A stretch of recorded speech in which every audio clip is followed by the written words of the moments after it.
So what is going on right now? What's kind of like the hot topic? What should real estate buyers, investors, even sellers know right now? PCE, it came in hot, like actually way too hot. So PCE came in at 4.2% versus the 3.7 expectations. That's a big miss. And the PCE is the Fed's favorite number. Also, when you strip out food and energy, so they call that PCE core, that one was 4.9 versus 4.4. So what does PCE mean? Personal consumption expenditures. Yes.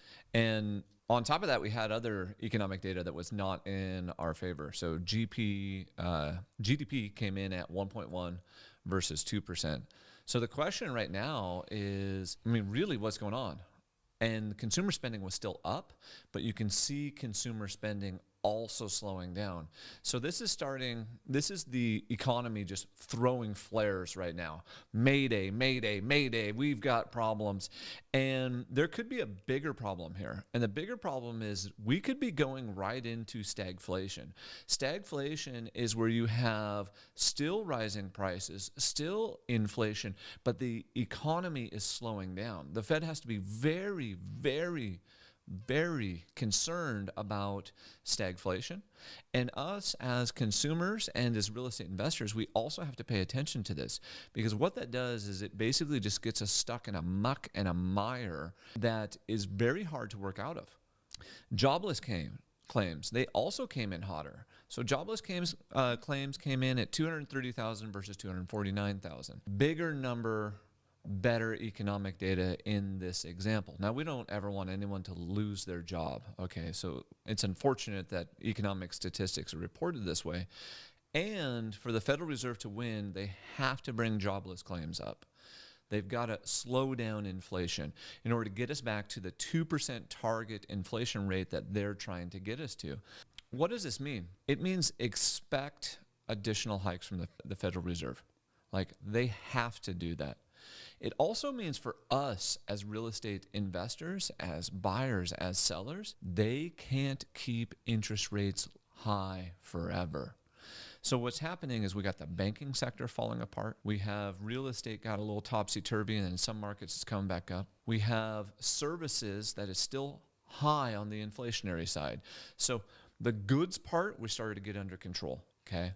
Supply chain broke the goods part during the COVID pandemic, but the supply chains come back. So the goods part of inflation is coming back. The war in Ukraine, that caused a big spike in energy prices. But what's not moving is that services.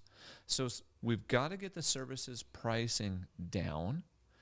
And what this also means is anyone who had an increase in their pay or wage growth, that little bit of wage growth that we saw is actually being eaten by the increased price in services. So until we get the services part of inflation under control, the Fed will not be winning the battle. So what does that mean? Rate hikes. But because everything's showing signs of breaking, this is not permanent. It's not forever. This is a moment in time. So if we're long-term betting right now, our long-term bet is they have to start bringing them down because there's so many signs of things breaking. The other part that the media doesn't like to talk about, one of the major reasons for this inflation was just money printer go Bert. We printed trillions. That's still sloshing around in the system. That's why the consumer is still spending.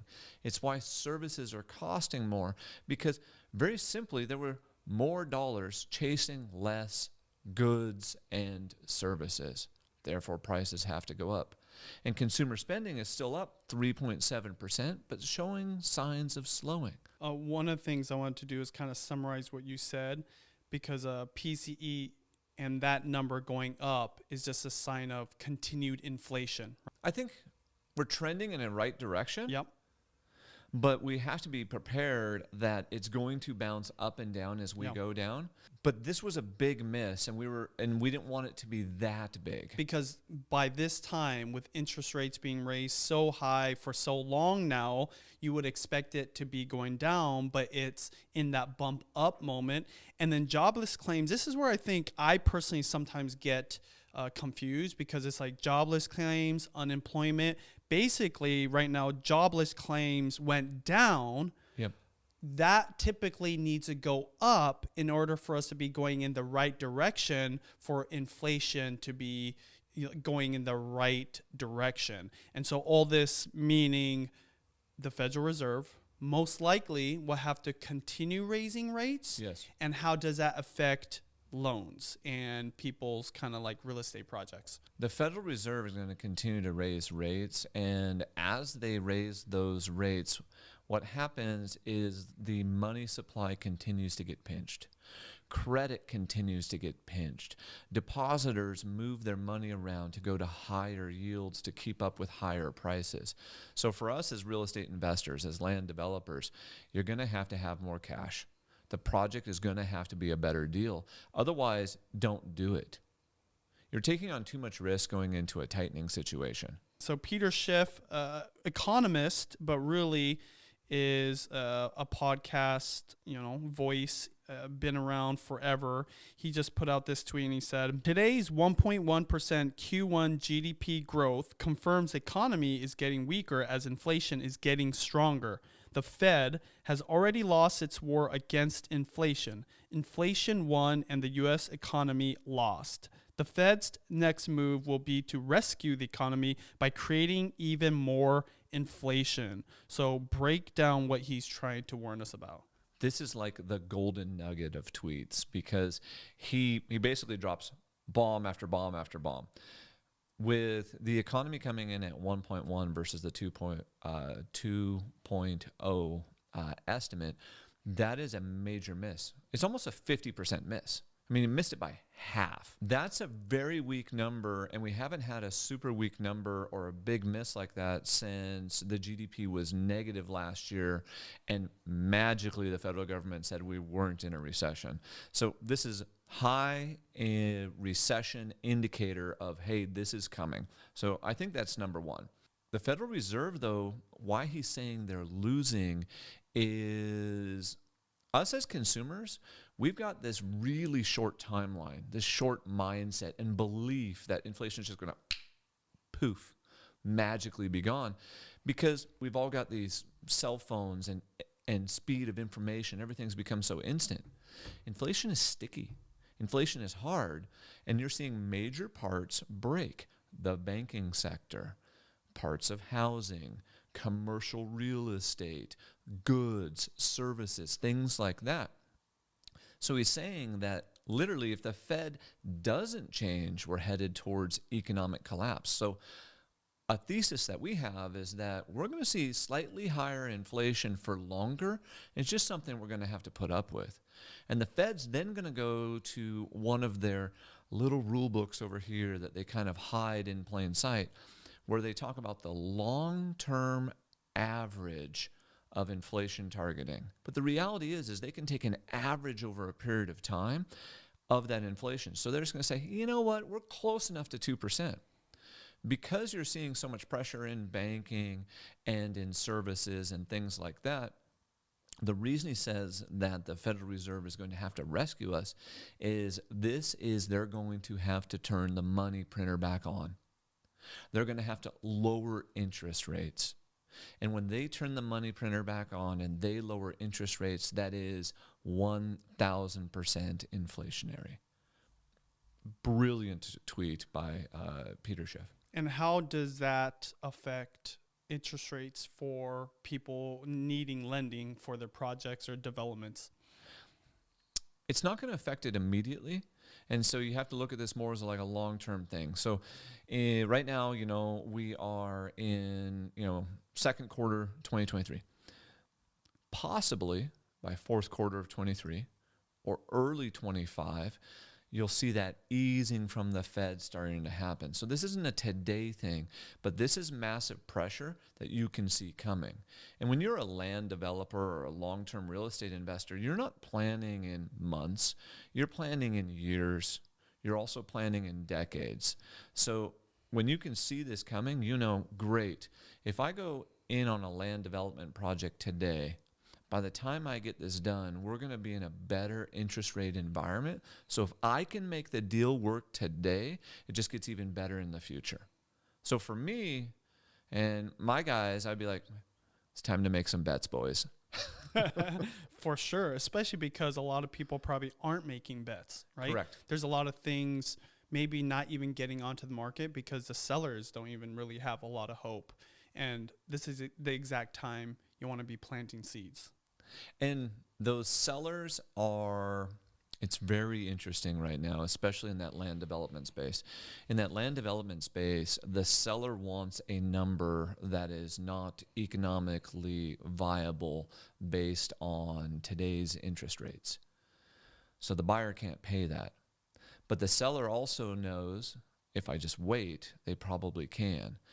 And the buyer needs projects because most of the United States, and especially here in the Seattle Metro, we're so low on inventory. So it's this weird game of chicken to see who's going to blink first.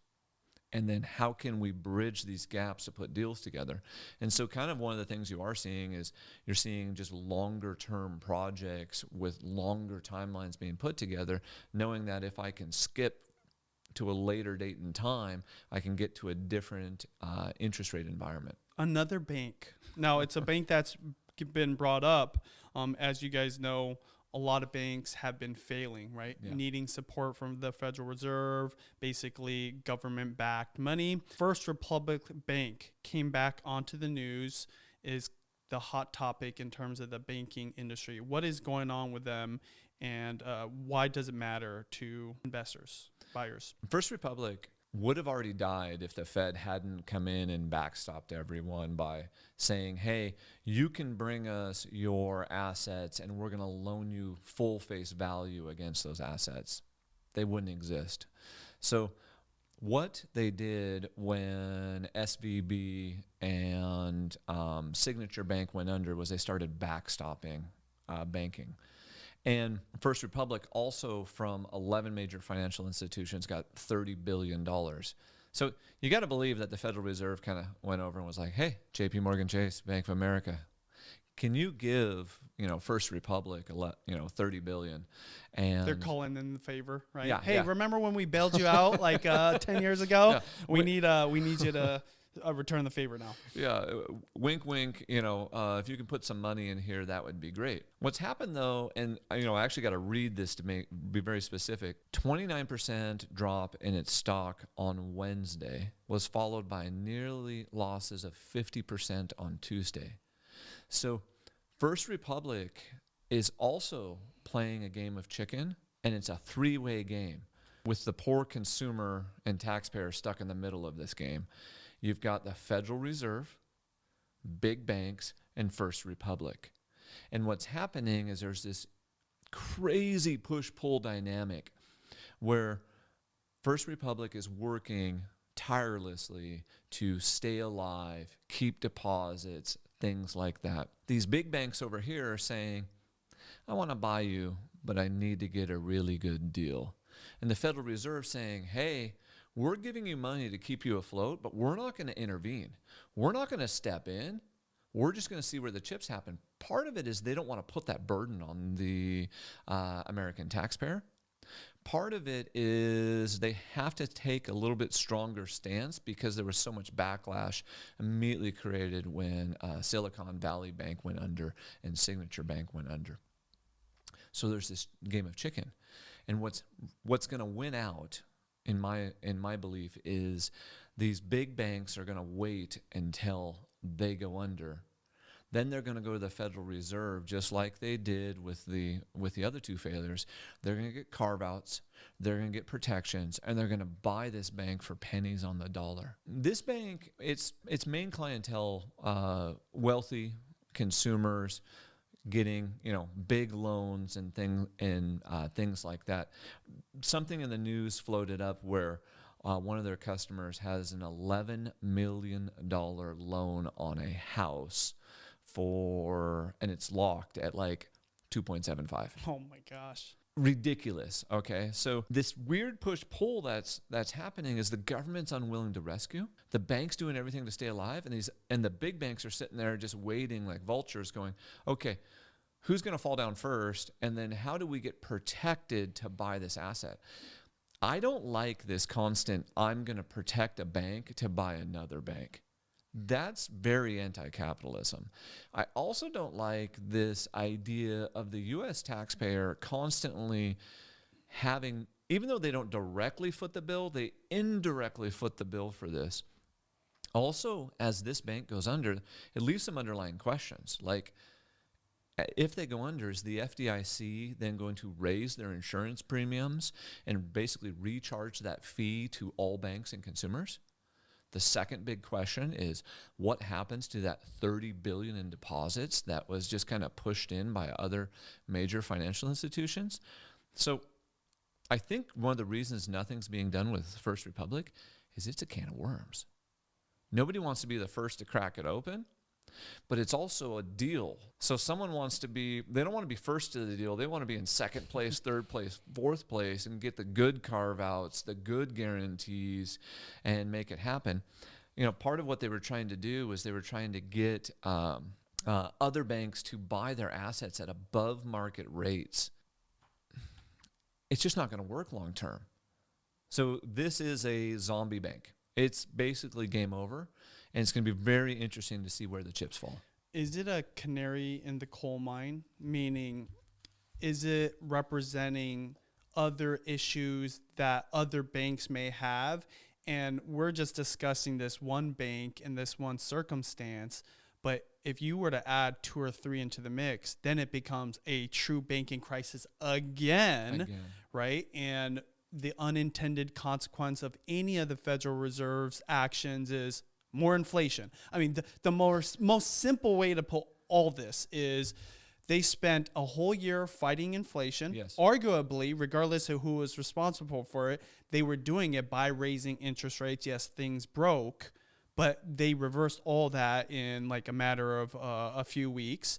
And if they do anything else as support, inflation is back up, and we're in the same situation, but worse. Yeah. Because if inflation continues, and we know that inflation is a lagging thing, right? Yep. You do something today, you might not see it for 6, 12, 18, maybe even like 2 years down the road in terms of it to like fully play out. And in addition to inflation, it's uncertainty. Yeah. Like, and when I'm thinking about the real estate investor, right? Though, you know, you were suggesting, hey, time to look at deals, maybe plant some seeds, like get things going. Rates could most potentially go down again, but we could be in another messy situation down the road, and it could kind of throw off your deals potentially. The canary in the coal mine was Silicon Valley Bank, and that was the systemic risk. And when they came in and put that fire out, and the Federal Reserve essentially said, we're going to backstop, and you can come to the overnight window, you can give me your assets, I'm going to give it to you at face value, even though we normally have to discount them because interest rates went up. I think that killed that poor canary. And what I don't think, and this is the part that we're not taking into consideration, I think that, though, broke the consumer. That changed the consumer's mindset because spending started changing right after that. So the consumer started spending less. And I think the Federal Reserve is going to continue to backstop these banks, so we're not going to go through that huge banking crisis that was the potential. And we will remember Silicon Valley Bank as the Lehman Brothers of this recession, okay? Most people won't remember First Republic here in a decade. So I'm still sticking with my original thesis. I think this is a warning flare, but I already think there's so much propping it up that these were chips that were already falling off the table. And so they were coming anyway. And that's that lagging indicator you just spoke about. So those lagging indicators were coming anyway. We'll continue to clean them up. The big banks will gobble them up. Some shareholders will lose some of their money. It looks like depositors are still going to be, guaranteed during that process. And it will force the Federal Reserve to lower interest rates. That's the whole thesis here. If they lower interest rates, it starts to squish this banking crisis, because what's happening with this banking crisis is if you're a large depositor and you're only getting 1%, 2%, 3% on your money from the bank, well, a treasury bill looks so much better because it's paying you 3 to 4 something. And there's, money market accounts and CDs that are all paying more than that. So as the Federal Reserve lowers interest rates, what it does is it actually supports our banking system by them being able to keep more depositors in their bank. So once again, that just goes back to what we were just talking about a couple minutes ago, but that's what's going to happen is we already killed the canary, the consumer we broke, and the Federal Reserve is going to be forced even more to lower interest rates to keep the banking system alive. So as a real estate investor, land developer, home buyer, if my time horizon is, greater than a year or 5 years, great. It's a great time to start moving and going. Also, there's a lot of fear. See, when there's fear, there's deals. And when everyone is running away, we're running towards it. We're looking for those opportunities. You're getting more deals to analyze. So you can also be picky. 2 years ago, you couldn't be picky. It was like, okay, well, we got to keep things moving, so you're just grabbing whatever. But this banking crisis is creating time for investors to think, for them to run the financials, for them to be picky on the deals, because there are people who are completely pulling out of this process. There you go. I'm very curious to see when they lower interest rates, how long they can sustain that, because the opposite of that is inflation will potentially continue to either stay at that level, which is anything above 2% is not good, because that means like literally your bottle of wine or bag of chips could literally be like, 50% more in the next few years, easily 100%. With compound inflation. And then we'll see what they do then. But that, to add to what you're saying, right? I think when we say lower interest rates, the consumer immediately goes, ooh, 30-year fixed debt. The lowering of interest rates by the Federal Reserve, 30-year fixed debt will most likely be in the 5s. We can't go back to the 3s for exactly what you just said. That'd be massively inflationary. It would create risk. So when money is cheap, it makes risk. Just simple. Because what happens is when money is cheap, people take risks. They take risks. And then secondly, people who shouldn't qualify. And that expensive car you shouldn't buy, you can afford. And that fancy watch that you've always wanted, it looks a little bit better when the debt and the money is a little cheaper. So be very aware as the consumer, they're not going to immediately squish it back down. I'm saying they're going to squish it a little bit to create a safety net. We may never go back to 3s. No $11 million loans for 2%? Only for me and you, hopefully, right? All right, so I think that's a good place to wrap it up. I definitely feel like we should probably do another one of these after the next meeting. Oh, 100%. The problem with this next meeting is the next Federal Reserve presentation, it comes out before all the new economic data hits. So on a certain level, the Fed's going a little blind, and then the next week, all the new economic data hits. So this is going to be one of those meetings where we're all going to sit there with bated breath to see what happens. And then the next week, we're going to figure out what actually happened in the economy, which will then determine the Federal Reserve's next move. And we'll be there to talk about it. 100%, as always.